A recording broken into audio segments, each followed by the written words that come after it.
James, thank you so much for taking the time out of your incredibly busy life, and we're going to find out why it's so busy in a minute, to come and chat to me on the Estate Agency Leaders podcast. It's a slightly unusual one, but one of the bits which a lot of estate agents wrestle with in the process is sales progression. And so would you mind sort of, I guess, introducing yourself and just giving me a bit of background about yourself? Yeah, sure, absolutely. Yeah, pleasure. Thanks for having us, Ian. My history and experience to date was in a estate agency since the young age of 19. I worked for lots of corporate companies, sort of working my way up through the ranks there, and ended up owning my own estate agency in Surrey and Berkshire, Buckinghamshire.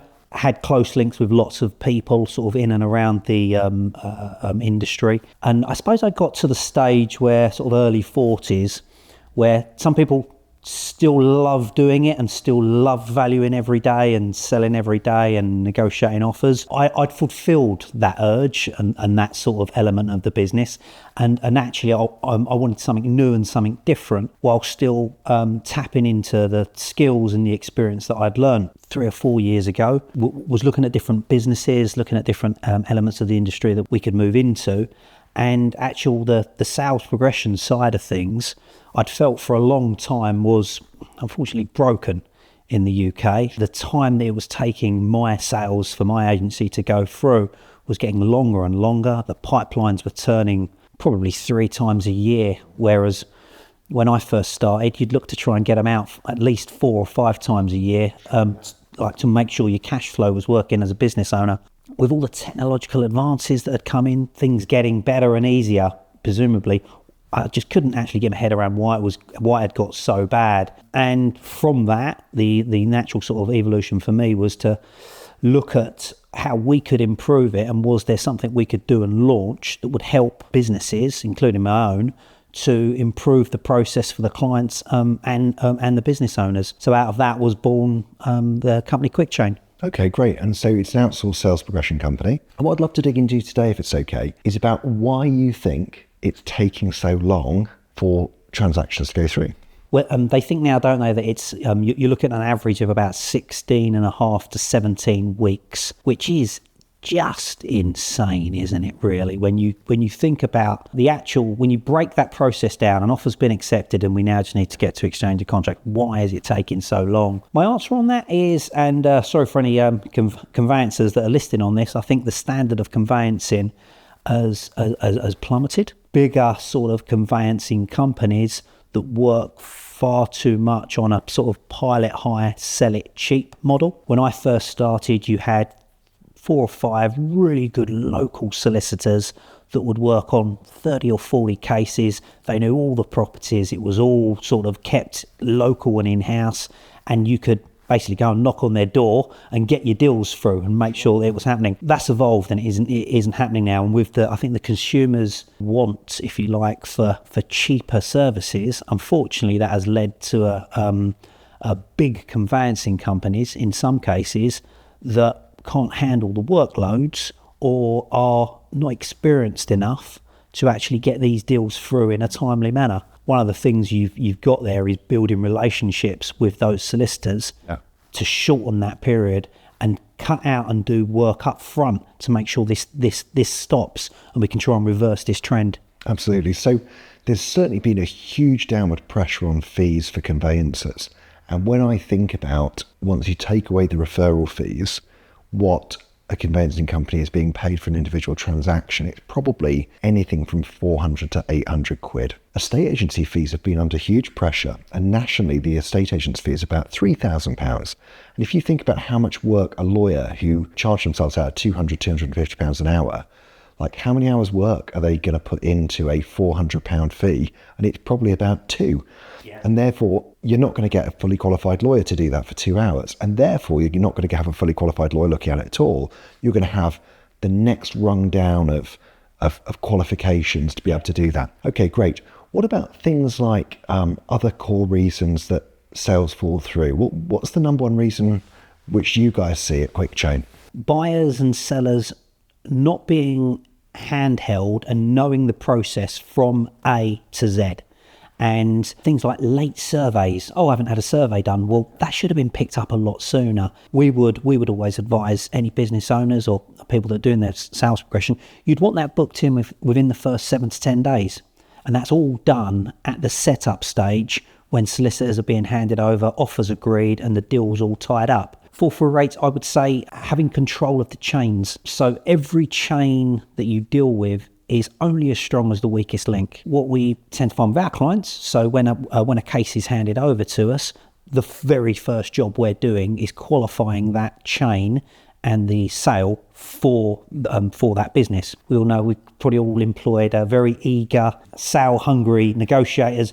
Deal done, ringing the bell, that's it, off it goes, I'm off to my next one. A good deal takes 2-3 hours at least to check every single link thoroughly. You want solicitors, brokers, names of buyers, what have they done so far? And as an experienced sales progression team, we know immediately 3 links down when it's all a little bit flaky, they haven't instructed solicitors yet, they've been going 3 weeks, we're going back and we're saying, listen, your chain's built on sand, right? You need, our advice here is you keep your viewings going, or this agent at the bottom here grabs hold of this and makes sure that it's all solid. And you're doing that straight away. So there's no, you're not wasting your time, everyone knows where they're at, or we're pushing everyone in the right direction of where the pressure and the focus needs to go if one element of the chain isn't performing. James, that's a really, really good point, and the quality of a pipeline is basically dictated by what's put into it. But if the psychological reward for a negotiator is, the high five or the bell ring of I've got a deal, then actually it's not necessarily about the money. It's about the psychological reward of I've got it, I've won, I've done it. Yeah. And therefore making sure that they can't ring the bell until that sale is fully signed off, that sale is fully bagged and tagged. I remember when I was a young negotiator, probably, 19, 20 years old, not dissimilar to when you first joined the business. And I remember calling the estate agent to check the chain, and they told me, oh yeah, we've spoken to at that time it was the Halifax below, and they've got a first-time buyer who's buying the property. And I was like, thank you very much, first-time buyer, Halifax, all job done. Yeah. Called, submitted the offer, had the offer accepted. 1 week later, I was called through the chain, and it turns out that actually that first-time buyer hadn't had their offer accepted, and that house to the Halifax had not sold. And I had submitted this offer on the strength of what the agent in the middle of the chain had told me about the bottom of the chain, and I'd taken their word for it. And I'll tell you what, I had to call the seller back and say, I'm really sorry, but I made a mistake. But you never did that again, though. I never, ever did it again. And it's so important. How experienced do you think someone needs to be in order to be a sales progressor? It's quite a different skill set. It's not an administrative skill set, but I suppose elements of it are, because there's still got to be a sales element to it and that sort of mindset. But I would say they would need to be doing it for at least sort of 6 months to a year before you would sort of be given a pipeline, if you like, of deals. It's changed. It's like the industry's the industry's changing so much, I think, with these different elements, outsourcing different elements of things. And I think to really move it forward, you need dedicated people on the back end of your pipeline. That's what it's been feeling to me for a long time. And where the industry is sort of evolving away and going to like self-employed agents as well, the 2.4 agency where you're a manager, assistant managers, lots of negs, sales progressors, 3 secretaries sitting there in this monster of a branch. I think it's evolving away from that, and it's more hybrid, it's more customer centric. So you're focusing on the experience they're going to get, and they want to buy into you.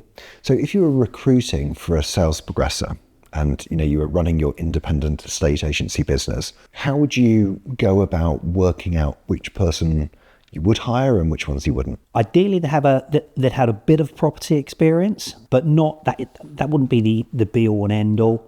I think it'd be someone with a lot of attention to detail and a bit thick-skinned, actually. Very thick-skinned, because we love conveyancers and we love solicitors. The love probably doesn't come back quite as strongly the other way in all cases. You've got to be prepared to speak to a 30, 40-year-old experienced solicitor and be prepared to question them and ask difficult questions that they might not be comfortable asking or sort of getting involved in. If you're a sort of shrinking violet and you're not prepared to do that, you can't always hide behind emails, because they'll just get ignored. And it's making the call. When do you move from a sort of polite email to a, right, we're in it here. We need to have a proper conversation with this solicitor. We need to find out exactly how we grab hold of it and make this move forward. Because if we don't, it'll fall through. There's an excellent little test we do when we're recruiting. It's got nothing to do with property at all. But they ping up about 10 questions, solving the most ridiculous problems, and it's really interesting finding out people's mindsets on sort of how they're wired and what can they do to solve a sort of issue. That's really interesting.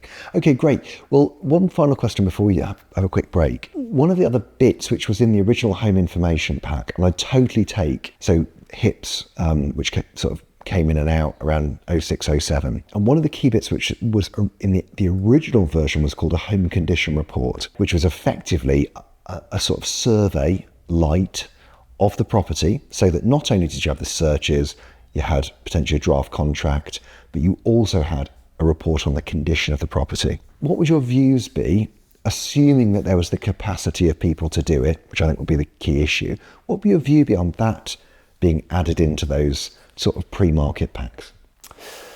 Oh, great question, actually. If I'm looking at the businesses we look after and the sort of the scope of the properties that they've got, a lot of lenders do desktop valuations now, so you don't get that property being checked out, so to speak, at that point. If the vendor was paying for that element, but the buyer wasn't having a survey anyway, they knew what they were buying, they knew what they was getting into, it would almost be a bit of a waste of money for the vendor that's doing it. However, if it was a home condition report that was carried out by a registered professional, RS, yes, yeah. All registered, and there's no ambiguity about it being impartial, I think it'd be a great thing, because again, that's then provided with the draft contract pack as an X. How long would they be valid for? Probably 3 months. That's the sort of period you'd get on them. My sense of it is it would need to be longer than 3 months in order for it to be massively useful. I mean, they have these in Scotland, of course. This system already exists. And when I was chatting to Chris yesterday morning, one of the points he made to me is that they have an 87% completion rate in Scotland. And we have a, whatever it is, 54% completion rate. So we don't need to reinvent the wheel. No. What we need sellers packs of whatever description, which would be accepted by the lenders. And one of the points which I was making in the sort of Project 28 meetings that we had is, it would be great to have some form of home condition report, but there are two fundamental challenges. Number one, there is not the surveying capacity in the UK to be able to suddenly do, instead of doing 1 million surveys. So if you assume that 1 million transactions go through, let's just call it 1 million surveys. I'm sure it's a bit more than that, 'cause you've got the fall through, so call it 1.3. But number of listings which come onto Rightmove, 2 million. So suddenly we'd have to increase the surveying capacity in the UK by 50% for residential. The people who would be against it would say we're adding friction for the discretionary seller to put their house on the market. That seller who is just thinking about it, but all I would do is I'd redirect those people back to the fact that to what extent is it a good outcome for an estate agent where you're only selling 54% of the house which go to market? In London, last year, it was 37%. 1 in 3 listings that we put onto the market ends up completing. You think of the monetary value behind that. It's just crazy. It'd be absolute. And that's without, factoring in people's time, effort, the deals that go down at the 11th hour, and the different sort of clauses that agents have tried to sort of bring in, upfront fees, ready, willing and able clauses. And I think in the country there's been with the advent of a Martin Lewis, so to speak, telling people what their rights are and what to do. I think someone like that would actually support a vendor pack, because you are wasting so much time and money in. If you got that condition report done right at the point of putting the house on the market, and it said, listen, your ridge tiles look like the pointing's a bit loose, get someone out, and if it was going to cost, I suppose it would be the equivalent of what, like a level 2. Yeah, exactly. That's it. Yeah. So home condition report, hour and a half, report, 2 hours. That's it. Listen, feels like a great time to take a break. So thank you so much for your insights so far. Pleasure.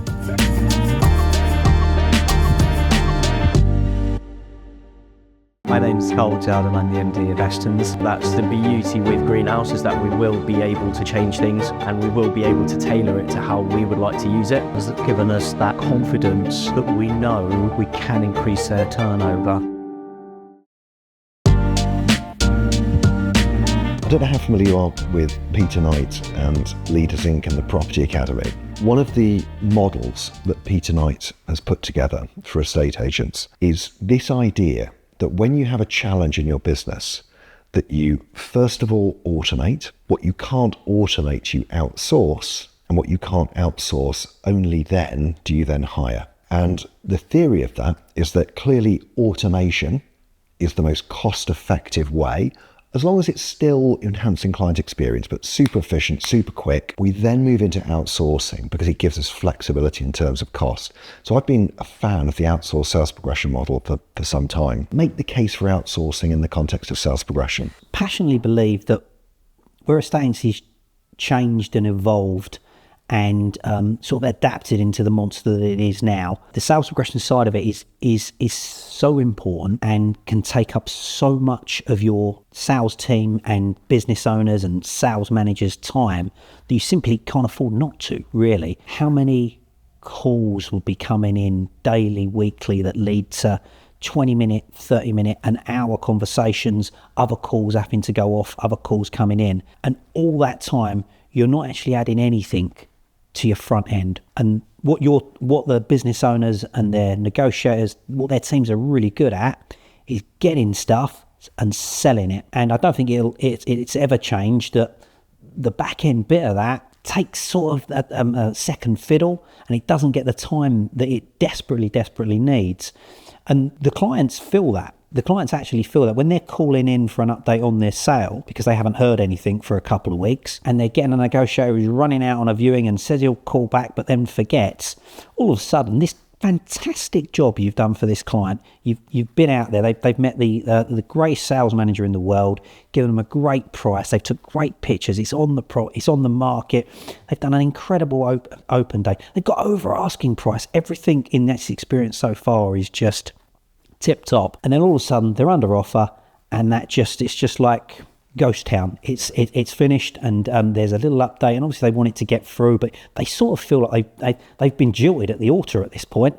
They've walked up there, they're about to say I do, and all of a sudden they're getting nothing at all. At that point, you need an expert for any complications that are going to come up. Hopefully it'll go through nice and smoothly, but keeping constant contact, so they're getting in contact at least sort of once, twice a week. They're getting phone calls, they're getting their chain checked out, they're getting helped if they're getting asked for price reductions. So when they finish this journey and they've like, wow, start to finish, that was top and bottom, we got an incredible service, and they can't wait to recommend you. That's what you want to get out with that. How many business owners can actually sort of look at their pipeline and go, do all of them vendors, do all of them 20 vendors there in my pipeline, are they getting absolutely everything they were getting when I wanted to get their property on the market?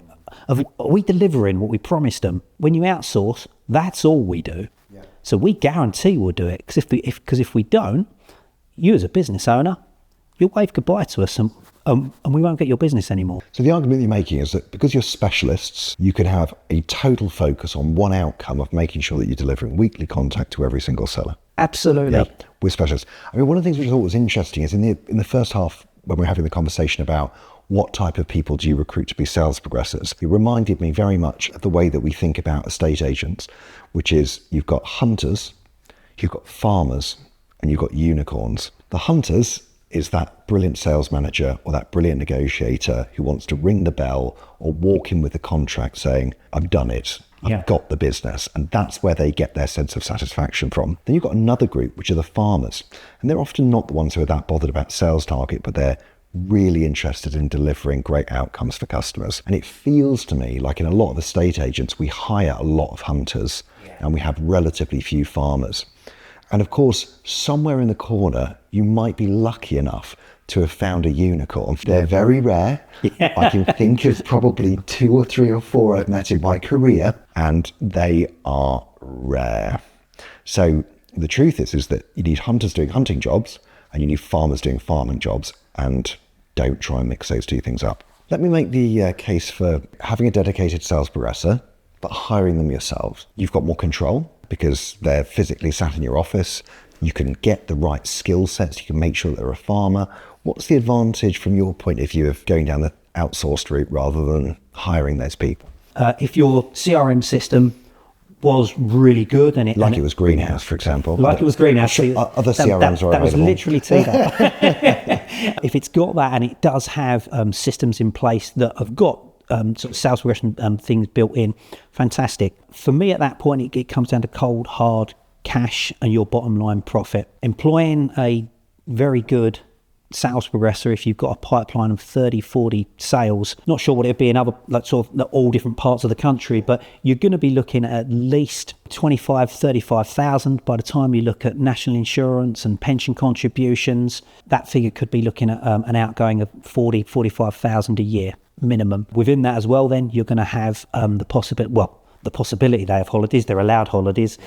They might go sick now and again, and at any point that those two things happen, guess who's doing the sales progression? It's you as the manager. Believe it or not, some of these people leave as well, and they leave you with a pipeline of 30 deals that you need to progress. Take away all of that risk. Take away all of that. You've got a professional person with a great system to back up what they're doing. Everyone can have holidays. There will always be someone in an outsourced team that guarantees you 365, 24/7 coverage to be looking after your deals. We also offer systems where you don't have to give over your whole pipeline. You might be going through a bit of a sort of dicey patch where that negotiator is overloaded, that negotiator is overloaded. Let's take the pressure off and put 10 deals over. So I would say it gives you flexibility, it gives you options, and it stops you worrying about just walking in one day and your sales progressor's left. And you're then, right, I've got 5 valuations today, I've got a pipeline to get through, and my negotiator's gone missing somewhere. Yeah, I think it can be an incredibly effective solution for people to be able to manage moving from a fixed to a variable cost base, and then just, the ups and downs of it. So I'm definitely a fan of outsourcing, no doubt about it. I think it's been about a while. I think more and more agents are considering and doing it, but I get, as an ex-business owner myself, it's my pipeline, I'm worried about turning it away. I think my advice for that would be, try it. I tell you what, if you've got 5 deals that you're okay, there's 5. See how you get on with those. Let me see how the relationship's like. Let me see what the feedback's like. Let's see if the proposition is as good as you say, and I can learn it. And we're getting management info every week on where the pipeline's at. And I don't think people will look back once they've sort of dipped their toe in the water. Totally. So James, why do you think that great salespeople don't like doing sales progression? I think they're built different, and I think great salespeople, they are out there hunting. They get off and they really, what sort of floats their boat is getting that sale agreed, ringing that bell, and sort of the buzz that brings. I've done it. It's beating the chest, and that's what gets them up in the morning to do that and sort of know that they've achieved something. What would you say the most common reason for a fall through is? I would say it's time. Right now, I think people fall out of love with a property and start finding reasons to not go through with it if it takes too long. And unfortunately, in the industry and in this country at the moment, it is taking too long. Some of them haven't seen the property for 2 or 3 months. New stuff's coming on. We're very naive to think that they're not out there looking pretty much every day at what's on Rightmove. You need a slight change in prices, or something new comes on cheap, and you've lost your buyer. You've got to keep the momentum. You've got to keep the positivity going. What would you say the challenge is with when we hire another sales progressor into the business? It's a fixed cost compared to the merits of looking at an outsourced solution. Yeah, great question, Ian. What I'd say is, as soon as you employ that person, the employment laws in sort of the country now, you're going to have a salary that's not going to change no matter how many units you've got in your pipeline. So on our model, you'll be paying £250 plus VAT per transaction. So if you complete on 100 deals in a year, them 100 deals are going to cost you 25,000. You'd probably need 1.5 sales progressors to get that 100 deals through, I'd have thought. 30, 40k each with all the add-ons, national insurance, pensions. That same pipeline is probably going to look at costing you 80, 90,000. So just on 100 completions on a year, your actual bottom line's benefiting from 65, 70,000 a year. So that would be the biggest benefit, if you like, from moving over. The fixed cost is, that's it. That employee's there, come hell or high water, every single month. You're going to have that fee as your pipeline does this. What's the biggest mistake that estate agents make when it comes to sales progression? Rushing the deal together at first would be the biggest deal. They've got their sale. Let's get this sales memo off no matter what. They don't pause, they don't check chains enough. And my advice would be, every single sale that you put together, you've got to dedicate 2, 3, 4 hours, all the little nicks and crannies. You're doing your source of funds absolutely rigidly. You're getting your agreement in principles, you're getting your brokers, you're getting any onward chains and lower chains, all the details, all the contacts, speaking to these people. Where are they? Questioning them, throwing a few curveballs in on the chain below. Don't just take everything as sort of golden. That would be the mistake I'd say, is only focusing on just exactly what's in front of them at that moment. Step back, make the right decision for your vendor, make the right decision for you. You want to get paid on that deal. There's no point putting together something that isn't going to come to fruition. Yeah, absolutely. I'm going to try and wrap up with my last question. If you could only give one bit of advice to an estate agency business owner going into 2026, and it can't be to outsource your sales progression. I was ready for that. Yeah, just the one thing that you would advise them to do to speed up their pipeline turn. I think actually when you are bringing it all the way back to when you're tying that offer up, because I think that is where you are setting expectations. That is when you're detailing what's going to be happening. That is when you're making sure they're getting the right conveyancer on the book. Obviously won't name any names at all. We all know conveyancers out there that we're not particularly happy with. Don't accept it. Don't accept it on your pipeline. Make a case for the good conveyancers in the industry that you work with. It will make such it's a difference between it going through and not going through. And I'd also say prep the buyer, prep the vendor correctly. My agents, certainly in sort of the London area, they've gone through a period where they've had to haul prices down. Buyers are still coming in lower than that. We're setting a sale on its route with two people that are totally opposed to each other because they've taken a big hit. They've come up further than they wanted. And what you're doing is you're creating a deal there that only needs a slight little knock and it could fall off the rails. Let them both know they've both made compromises. They've both had to sort of feel the pain a little bit, but we're going to get there together. I think that's such an important point to make. I think there are two moments in maybe three moments in a estate agency which are unbelievably high skill, which we need to pay attention to. One is the listing and what we do in the home. Two is offer negotiation and how we tie up the deal. And three is when something goes horribly wrong in the sales progression world. And those are where you need your very best people. Appointment booking and prospecting and all of those other bits, they're hard, they're difficult, they're high volume, but the level of experience and skill, that's where you want to put your very best people, in my opinion. Absolutely. And with technology has helped us with that even more now. Like things like Teams calls. The buyers ask for this off, you do a detailed email, you think you've done an incredible job and you ping it off, you do a little phone call to them. Actually, no, you jump on a Teams call with them now, 15, 20 minutes, bit of FaceTime, you're seeing people's reactions, you're gauging so much about what's going on. And we really encourage all of our team, do that. You don't ask for someone to drop 50,000 of their well-earned money on an email. I mean, that's just bonkers, isn't it? It's just bonkers. Yeah, so lazy. Amazing. Okay, well, listen, thank you so much for coming in and helping me, I guess, understand what difference sales progression can make. I think there's loads of really, really interesting stuff we've gone through today, so I really appreciate it, James. Thank you. Pleasure. Thank you.